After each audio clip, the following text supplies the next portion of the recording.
Dominican Republic versus Angola. Importanteng laro nga ito para sa dalawang kupunan kung saan kailangan nilang parehong manalo para mag-advance sa second round. Samantala kung mananalo naman dito ang Dominican Republic ay magbibigay ito ng tsansa sa Gilas para mag-advance din sa second round. Sa first quarter ng laro ay naging maganda ang umpisa ng Dominican Republic. Apat agad ang lamang nila sa Angola, 5-1. Under 7 minutes ay nakuha ni Towns ang kanyang ikatlong foul kaya naman inilabas kaagad siya sa laro.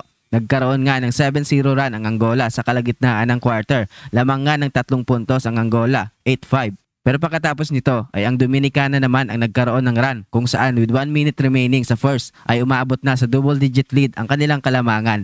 Natapos ang first quarter na may score na 20-11, lamang ang Dominican Republic.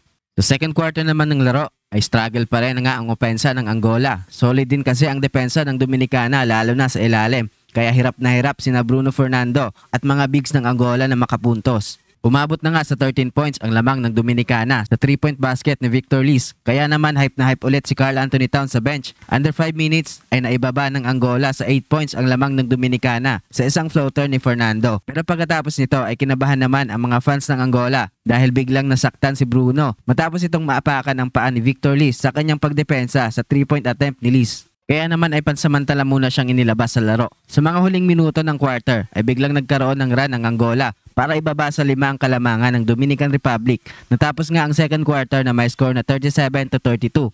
Lamang pa rin ang Dominican Republic. Sa third quarter naman ng laro ay pinasok na nga ulit si Towns at agad naman ito nagparamdam sa kanyang 3-point basket. Pero under 9 minutes ay nakuha na ni Towns ang kanyang ika-4 na foul. Kaya naman ay pinalabas siya ulit sa laro. Sa kalagitnaan ng quarter ay naibaba ng Angola sa 2 ang kalamangan ng Dominican Republic. Pero agad din namang nakabawi ang Dominicana. 41-45, lamang pa rin ang Dominican Republic. Under 3 minutes remaining ay lumamang na ang Angola sa isang 3-point basket ni Dundao, 46-45. Naging back and forth nga ang naging opensa ng dalawang kupunan. Natapos ang third quarter na may score na 50-49, lamang ng 1 puntos ang Angola. Sa fourth quarter naman ng laro ay 7-2 run kaagad para sa Dominican Republic. Naging back and forth nga ulit ang opensa ng dalawa sa kalagitnaan ng quarter. 60-55, lamang ang Dominicana.